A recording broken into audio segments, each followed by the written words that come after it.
नमस्ते प्यारे विद्यार्थियों और दोस्तों, मैं हूं व्रत कुमार और आप सभी का स्वागत है me and my YouTube class की आज एक इम्पोर्टेंट क्लास के अंतर्गत। आज हम बात करने वाले हैं बीए सेकंड ईयर के अंतर्गत। ये विशेष टॉपिक है, बाकी उनके लिए भी ज़रूरी है जिनको पढ़ना है ब्रिटिश कांग्रेस के बारे में, जिसका प्रथम सदन है प्रतिनिधि सभा। बिल्कुल, जैसा कि आपको पता होगा, आपने थंबनेल में भी देखा होगा, प्रतिनिधि सभा को हम समझने वाले हैं। यह अमेरिकी कांग्रेस, जैसे भारत में संसद है वैसे अमेरिका में कांग्रेस कहा जाता है। तो उसके दो सदन हैं, ठीक है ना। प्रथम जो सदन है वो प्रतिनिधि सभा, द्वितीय सदन है वो सीनेट। तो सीनेट के बारे में हमें ऑलरेडी पढ़ लिया है, इससे पहला वाला वीडियो आप प्लेलिस्ट में देखे मिल जाएगा आपको, ठीक है। तो आज हम देख रहे हैं प्रतिनिधि सभा। जैसे हमारी लोकसभा होती है तो कुछ चीज़ें यहाँ पे अलग है उसमें, लेकिन कहते हैं ना कि 80% भारतीय लोकसभा की तरह ही ये सिस्टम है यहाँ पर। तो बात करते हैं यहाँ पे। तो सबसे पहले आपको ध्यान रखना है, ये जो ब्रिटिश जो कांग्रेस है, कांग्रेस, ठीक है ना, इस ब्रिटिश कांग्रेस का द्वितीय सदन के रूप में आप इसको प्रथम सदन के रूप में आप याद रखेंगे तो अच्छे से याद हो जाएगा, ठीक है ना। कांग्रेस का प्रथम सदन, और इस सदन को यहाँ पे नाम दिया गया है प्रतिनिधि सभा। जैसे हमारे यहाँ पे लोकसभा होती है वैसे प्रतिनिधि सभा, ठीक है। ये काफ़ी इंपॉर्टेंट रहता है। अब इसमें ध्यान रखिएगा कि अगर पूछा जाए कि सदस्यों का निर्वाचन कैसे होता है, ठीक है ना, तो हम बात करें निर्वाचन के तौर पे, तो निर्वाचन के तौर पे आपको बता देते हैं। जैसे लोकसभा के सदस्यों का निर्वाचन कैसे होता है आपको पता होगा। लोकसभा के सदस्यों का जो निर्वाचन है वह जनता के द्वारा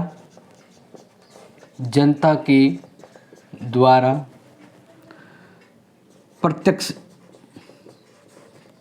रूप में, जनता के द्वारा प्रत्यक्ष रूप में होता है। और इसके अलावा आप ध्यान रखें कि कांग्रेस का यह लोकप्रिय सदन है, प्रतिनिधि सभा है, इसलिए जनसंख्या के आधार पर प्रतिनिधि सभा का गठन होता है। इसलिए ध्यान रखिएगा, इसके गठन की भी बात करें तो जनसंख्या के आधार पर इसका गठन होता है।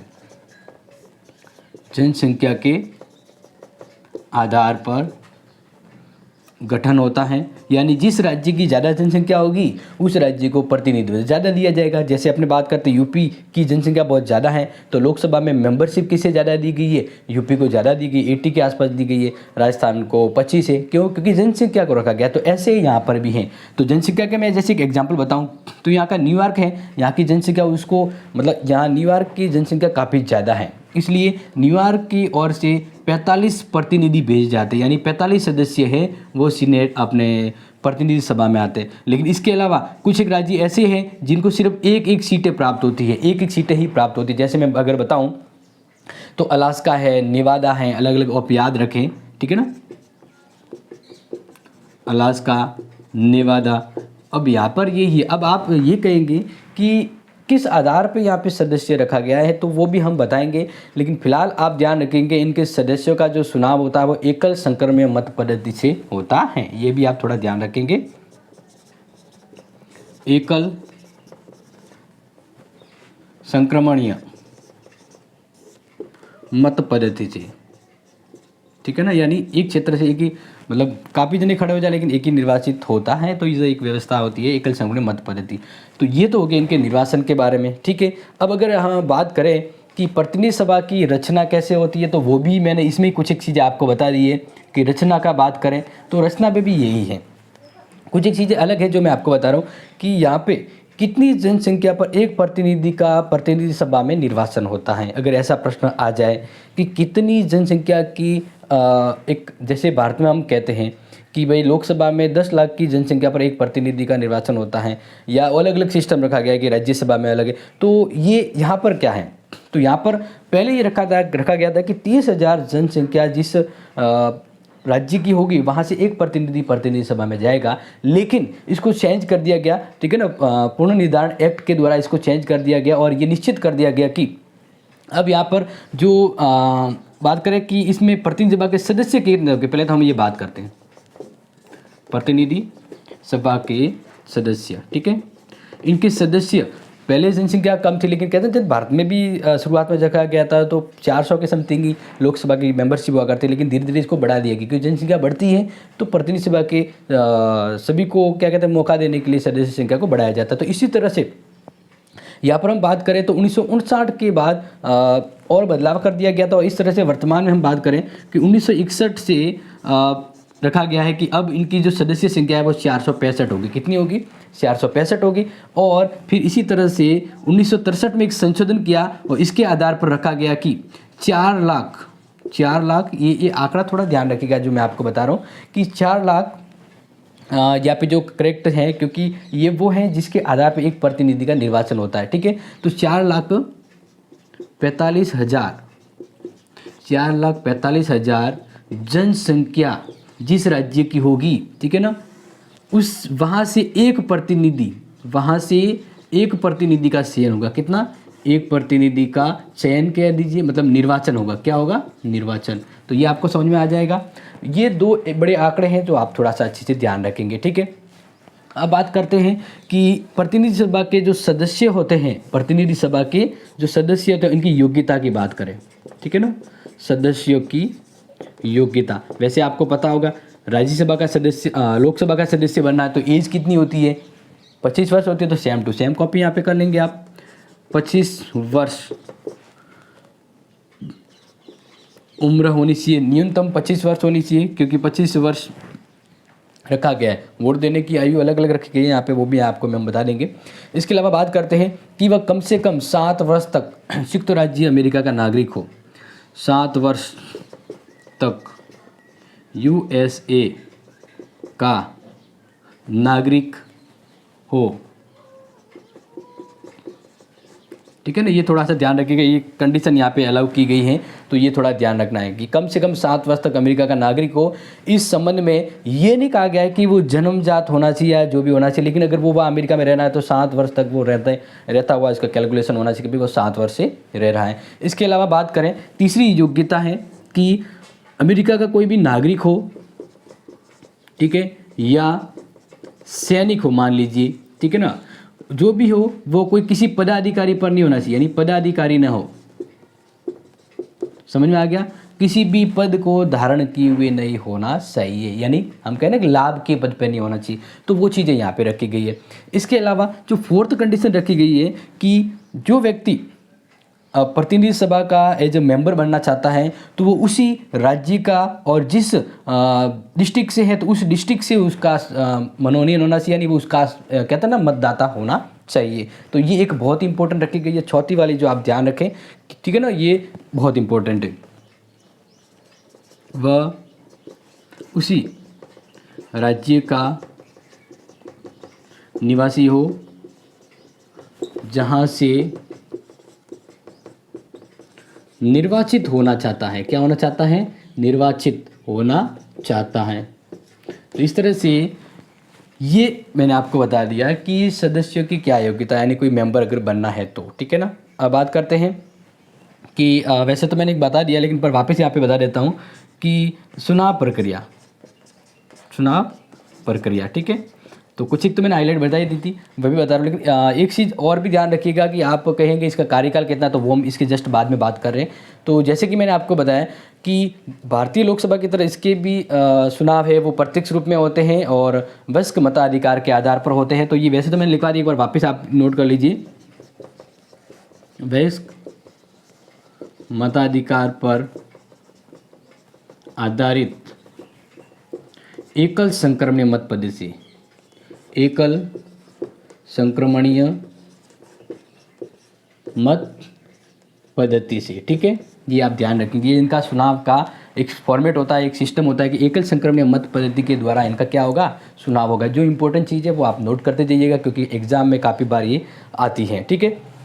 अब बात ये करते हैं कि शुरुआत में क्या था कि अमेरिका में सभी को मत देने का अधिकार नहीं था, स्पेशली महिलाओं को मत देने का अधिकार नहीं था, कि महिला है वो मत नहीं दे सकती है, और काफ़ी लोगों को कहते हैं ना कि मतदान से अलग रखा गया था। लेकिन ध्यान रखेंगे 19वां संशोधन किया गया जब इनके संविधान में, ठीक है ना, 19वां संविधान अमेरिकी संविधान के अंतर्गत संशोधन किया गया। उसके बाद महिलाओं को मताधिकार दिया गया। किसको दिया गया? महिला। मैं आपको यहाँ पे नोट कर लेता हूँ क्योंकि एग्जाम में आ सकता है। महिलाओं को मताधिकार दिया गया था, ठीक है। लेकिन अब भी काफ़ी ऐसे हैं, यानी अमेरिका में जो पागल है या दिवालिया हैं उनको मत देने का अधिकार नहीं है, वर्तमान में भी मत देने का अधिकार नहीं है। इसके अलावा धीरे करके सभी को मत देने का अधिकार तो दे दिया गया, क्योंकि लास्ट में ये कहा कि जो पागल और दिवालिया हैं वो उनको मत देने का अधिकार नहीं है। और लेकिन एक और भी ध्यान रखें कि यहाँ पे अलग अलग स्टेज में मतदान देने की आयु भी अलग रखी गई है। जैसे कि मैं अगर कुछ आंकड़े बताऊँ तो अलास्का की जैसे हम बात करें, ठीक है ना, अलास्का में अगर व्यक्ति 19 वर्ष का है, 19 वर्ष का, तो वोट दे सकता है। इसके अलावा हम बात करें कि अमेरिका के अंदर और मतलब बहुत सारे जैसे राज्य हैं वहाँ पर तो आयु यही रखी गई है कि 18 वर्ष होना चाहिए, लेकिन काफ़ी अलग अलग क्षेत्रों में अलग अलग रखी गई है। जैसे बात करें हवाई, इनका हवाई क्षेत्र राज्य जो है वहाँ पे रखी गई है 20 वर्ष रखी गई है, क्योंकि अलग अलग है तो इसलिए उनके 20 रखी गई है। और बाकी शेष राज्य हैं, शेष यानी इसके अलावा जो शेष राज्य है वहाँ पर मतदान की आयु कितनी रखी गई है, 21 रखी गई है। तो ये मैंने आपको क्या बताया, ये बताया है कि यहाँ भी चुनावी प्रक्रिया क्या है। ये चुनावी प्रक्रिया है जो आप ध्यान रखेंगे कि वयस्क मताधिकार के आधार पर एकल संख्यक मत पद्धति के द्वारा इनका चुनाव होता है। 19वें संशोधन के द्वारा महिलाओं को मताधिकार दिया गया। और मताधिकार की आयु क्या है, अलास्का में 19, हवाई में 20 और शेष में 21 वर्ष तक की गई है, ठीक है। ये आपके एग्जाम में पूछा जा सकता है। और पागल और दिवालिया इनको मत देने का अधिकार नहीं है वहाँ पे। अब बात करते हैं ये प्रतिनिधि सभा जो है इनका कार्यकाल कितना होता है, क्या बात करें, कार्यकाल, ठीक है। ये एग्जाम में पूछा जा सकता है। 2 वर्ष, आप कहेंगे इतना शॉर्ट, भारतीय लोकसभा का तो 5 वर्ष है, लेकिन यहाँ पे 2 वर्ष रखा गया है। और इसके अलावा इसका जो कार्यकाल है वह घटाया या बढ़ाया नहीं जाता, ठीक है। एक तो आप ये ध्यान रखेंगे। इसके अलावा इसका समय पूर्व विघटन नहीं होता। जैसे अपनी लोकसभा का विघटन होता है ना, वैसे समय पूर्व इसका विघटन नहीं होता, इसको भंग नहीं किया जा सकता।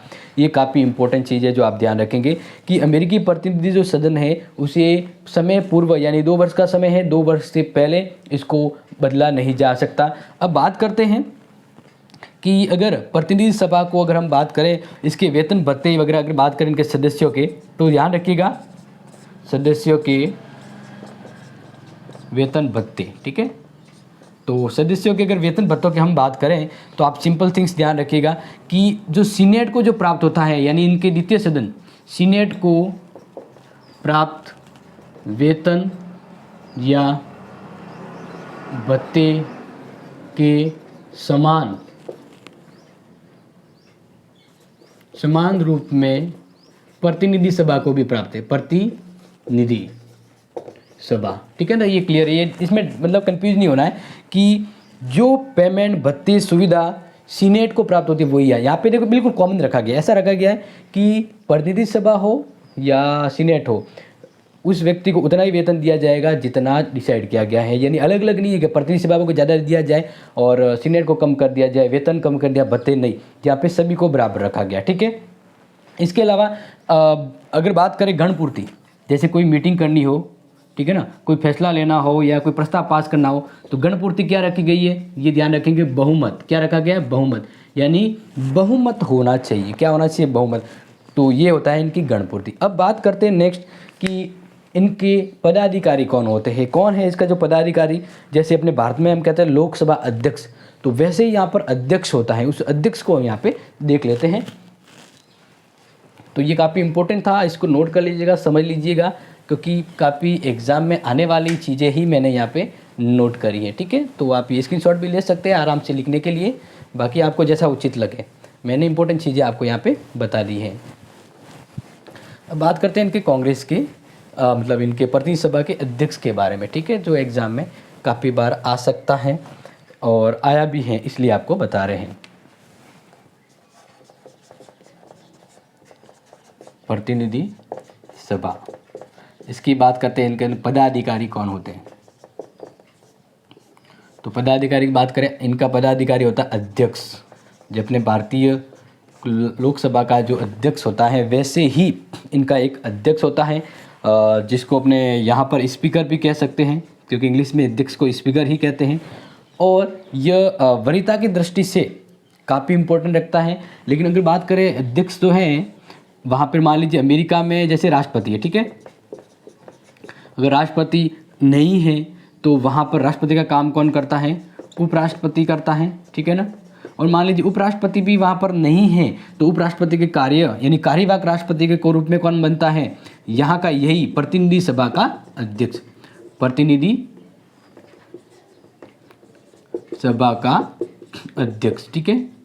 ये इसका यहाँ का कार्यवाहक अध्यक्ष मतलब कार्यवाहक प्रतिनिधि सभा का जो अध्यक्ष है वो क्या बन सकता है कि राष्ट्रपति उपराष्ट्रपति नहीं हो तो प्रतिनिधि सभा का अध्यक्ष है वो राष्ट्रपति का कार्यभार संभाल सकता है, ये ध्यान रखिएगा।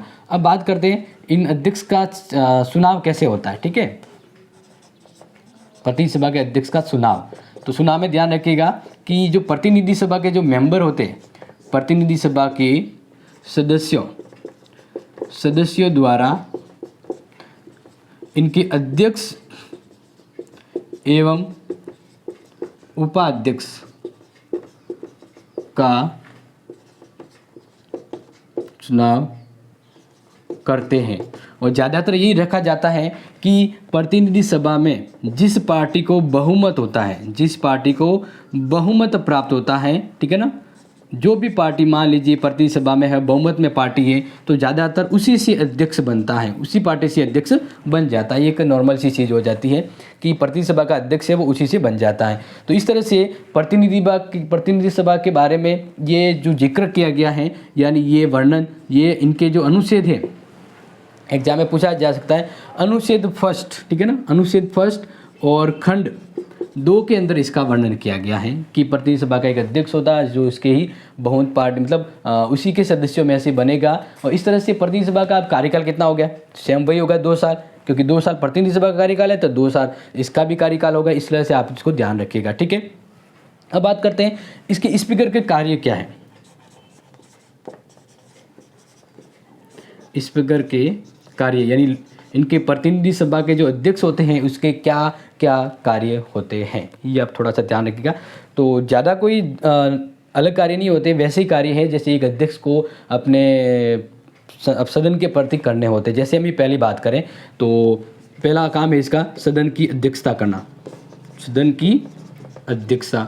ये जिस सदन का अध्यक्ष होता है उसकी अध्यक्षता करता है। अब अध्यक्षता के मामले में जैसे मैं अगर बताऊं तो वह अपने सदन की बैठक करता है, इसके अलावा पिछली बैठक के रिकॉर्ड वगैरह वो भी इसको कहते हैं ना कि देख रेख करने होते हैं, समय समय पर आदेश देने होते हैं, नियम बनाने होते हैं, और जो भी विधेयक होते हैं इसको प्रस्तावित करने की ये अनुमति देता है। इसके अलावा जो भी निर्णय होता है इसके निर्णय में इसका योगदान होता है। लेकिन अगर एक बात करी जाए तो ये मतदान नहीं देता है। जब मान लीजिए कोई फैसला बराबरी का हो, जैसे बहुमत पार्टी और विपक्ष वाली पार्टी दोनों में किसी फैसले पर बराबर मत आते हैं, तब ये निर्णायक मत देता है। इसके अलावा ये मतदान का प्रयोग नहीं करता है। तो ये इसकी अध्यक्षता के बारे में बता दिया। अब इसमें लिखने की जरूरत शायद नहीं, क्योंकि हर बार कॉमन चीज़ें आ जाती है, ठीक है। दूसरा कार्य क्या है इसका, तो दूसरा कार्य ध्यान रखें, सदस्यों को बोलने की अनुमति देना, सदस्यों को बोलने की अनुमति, ठीक है। जो इसके मेंबर होते हैं उनको बोलने की अनुमति देना कि भाई कोई मेंबर कितना बोले, किस विषय पर बोले, कितना बोला जाता है, या कब उसे बोलने का मौका दिया जाए। या इसके अलावा 1910 की क्रांति से अध्यक्ष की इस भूमिका पर कुछ सीमाएं अवश्य लगाई गई थी, लेकिन फिर भी सदस्य को एक साथ खड़े हो तो स्पीकर को ये घोषणा करता है कि कौन व्यक्ति बोलेगा। तो जब एक साथ खड़े होते तब तो ये बोला जाता है, एक एक खड़ा हो रहा है तो वो दिक्कत वाली बात नहीं, यानी उनको बोलने की अनुमति देना, क्योंकि ये काफ़ी इंपॉर्टेंट होता है कि अगर सदन को व्यवस्थित चलाना है तो उसको मॉनिटर होने की ज़रूरत होती है। अध्यक्ष यहाँ का मॉनिटर होकर काम करता है, ये थोड़ा सा ध्यान रखेंगे। फिर इसके अलावा इसका काम होता है अनुशासन व सदन के गौरव की रक्षा करना, अनुशासन एवं सदन के गौरव की रक्षा करना, ठीक है ना, अनुशासन बनाए रखना। यानी मॉनिटर है तो कैसे कहेंगे ना, ये क्लास के मॉनिटर के तौर पे इसका क्या काम होता है, वो ये कार्य करता है, ठीक है। फिर इसके अलावा बात करें इन्हें प्रतिनिधि सभा के लिए सदन के नियमों की व्यवस्था और लागू करना, नियमों की व्यवस्था एवं लागू करना, के समय समय पर क्या नियम बनाया जाए, किस नियम को लागू करना चाहिए, क्या नियम सदन के लिए ज़रूरी है, या कौन से ऐसे उदाहरण है समय समय पर उसका उदाहरण पेश किया जाए, यानी नियम कायदे बनाना कि भाई एक मॉनिटर होता है, वो क्लास में कैसे काम करता है, उसके वो अपने क्लास को सिस्टम पर रखने के लिए क्या नियम बनाता है, वैसे सेम थिंग्स यहाँ पर होती है। इसलिए ज़्यादा हार्ड सोच मतलब समझ के सोच के नहीं करना, सिंपल थिंग्स हैं कि नियमों की व्याख्या यही करता है कि कभी कभार कोई भी मतभेद हो जाए तो उसकी जो विचारा तौर पे नियमित कहते हैं ना कि व्याख्या करने का काम इसका ही होता है। फिर बात करते हैं जो एक महत्वपूर्ण कार्य है कि सदन द्वारा पारित विधेयकों, सदन द्वारा पारित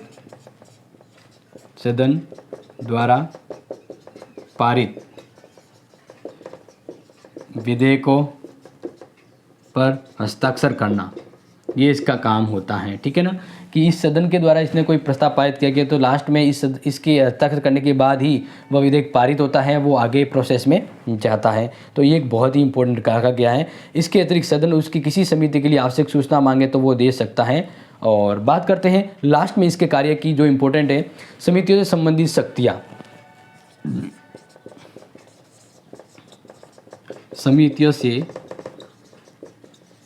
संबंधित शक्तियाँ, इनकी अलग अलग समितियाँ होती हैं। उन समितियों को शक्ति धारक के रूप में इसी को याद किया जाता है, ये थोड़ा ध्यान रखेंगे क्योंकि अलग अलग समितियाँ जो होती है, जैसे बात करें 1911 के बाद स्पीकर नियम अध्यक्षता के तौर पर कानूनी व्यवस्था गठन की दी गई कि सदन की विशेष समिति जो है उस समिति की अध्यक्षता है या उस समिति के किसी अध्यक्ष को बनाना है तो उसे शक्ति देना, उसका क्रियान्वयन करना लोकसभा के प्रतिनिधि सभा के अध्यक्ष का काम होता है। इसके अलावा बात करें पार्टी के नेता के रूप में जो स्पीकर का स्थान है वो सबसे उच्च होता है, जैसे हमारे यहाँ पर बात करते हैं।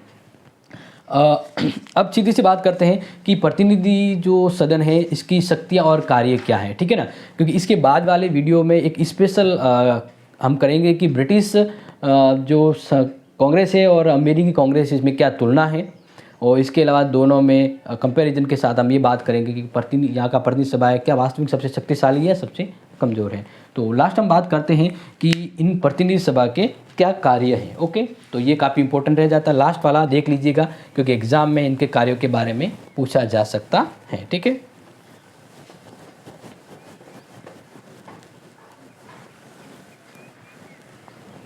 तो बात करते हैं इम्पोर्टेंट प्रतिनिधि सभा। ध्यान रखिएगा कि प्रतिनिधि सभा के कार्यों को लेकर प्रश्न आ सकता है।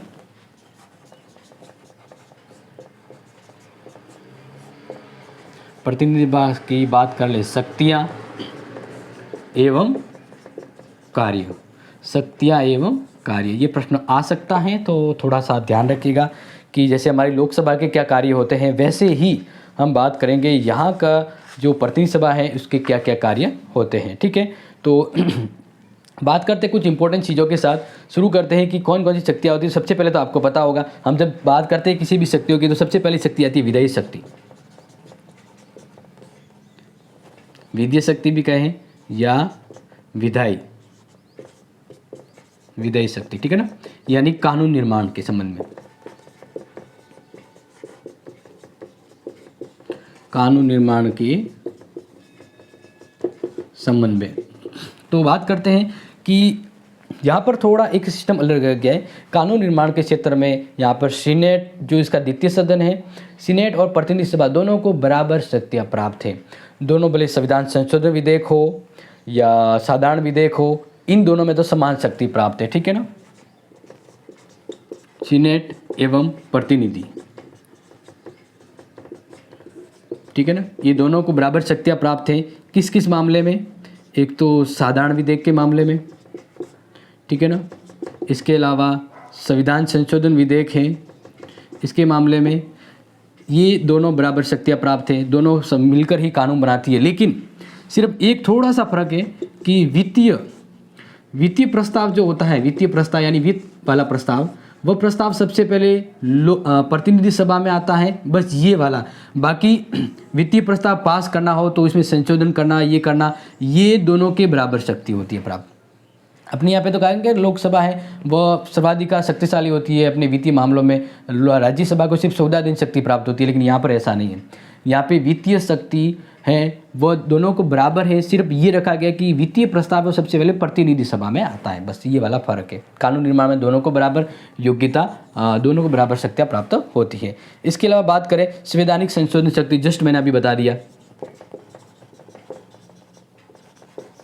संशोधन की शक्ति। तो संशोधन की जो शक्ति के बारे में मैंने कहा कि ये वाली यानी सीनेट और प्रतिनिधि सभा दोनों को बराबर शक्तियाँ प्राप्त है, दोनों ही अपने 2/3 बहुमत से संविधान में संशोधन के प्रस्ताव को पारित कर बारी बारी से अब एक एक सदन में भेजकर राष्ट्रपति के पास भेजती है। तो इस तरह से संविधान संशोधन के मामले में भी बराबर शक्तियाँ प्राप्त है। फिर बात करें कार्यपालिका शक्ति, कार्यपालिका शक्तियाँ। तो कार्यपालिका शक्तियाँ यानी जो राष्ट्रपति के पास पावर है, क्या उस पावर का प्रतिनिधि सभा से कोई ताल्लुक है? तो बिल्कुल, प्रतिनिधि सभा और सीनेट दोनों मिलकर ही राष्ट्रपति के द्वारा जो नियुक्ति की जाती है उसकी पुष्टि करती है, ये ध्यान रखिएगा। और यहाँ पर भी यही कहा गया है कि कार्यपालिका क्षेत्र में प्रतिनिधि सभा को इससे अलग 2 शक्तियाँ प्राप्त हैं। पहली तो ये है कि ये प्रतिनिधि सभा के साथ मिलकर युद्ध की घोषणा करती है। क्या करती है? प्रतिनिधि सभा के साथ मिलकर युद्ध की घोषणा। ठीक है, पहला तो ये इसका काम हो सकता है महत्वपूर्ण कि युद्ध करना हो तो प्रतिनिधि सभा का भी सहयोग होता है, इन दोनों मिलकर करते हैं। इसके अलावा बात करें कि वह अपनी स्थायी तथा विशेष समितियों के द्वारा संघीय सरकार के प्रशासन या न्यायिक सरकार के कार्य की जांच करती है। ये बहुत इंपॉर्टेंट, जैसे मैंने पहले भी बताया था, जांच का अधिकार या जांच की शक्ति, यानी जो कार्यपालिका के जो मेंबर होते हैं वो किस तरह से कार्य कर रहे हैं, प्रशासन किस तरह से चल रहा है, तो इसकी जांच करने का अधिकार इनको कांग्रेस को, और कांग्रेस के दोनों सदन मिलकर इनकी जांच करते हैं। फिर इसके अलावा बात करें कि राष्ट्रपति के निर्वाचन की शक्ति, राष्ट्रपति के निर्वाचन की शक्ति। मान लीजिए राष्ट्रपति का निर्वाचन जो है एक निर्वाचक मंडल के द्वारा होता है, लेकिन निर्वाचक मंडल के द्वारा भी फर्स्ट स्टेज में किसी भी व्यक्ति का निश्चित तौर पे निर्वाचन नहीं हो पाता है। कोई निश्चित तौर पे कहते हैं ना कि जो जितनी सीटें जितनी होती है राष्ट्रपति को उतना नहीं जीत पाता है।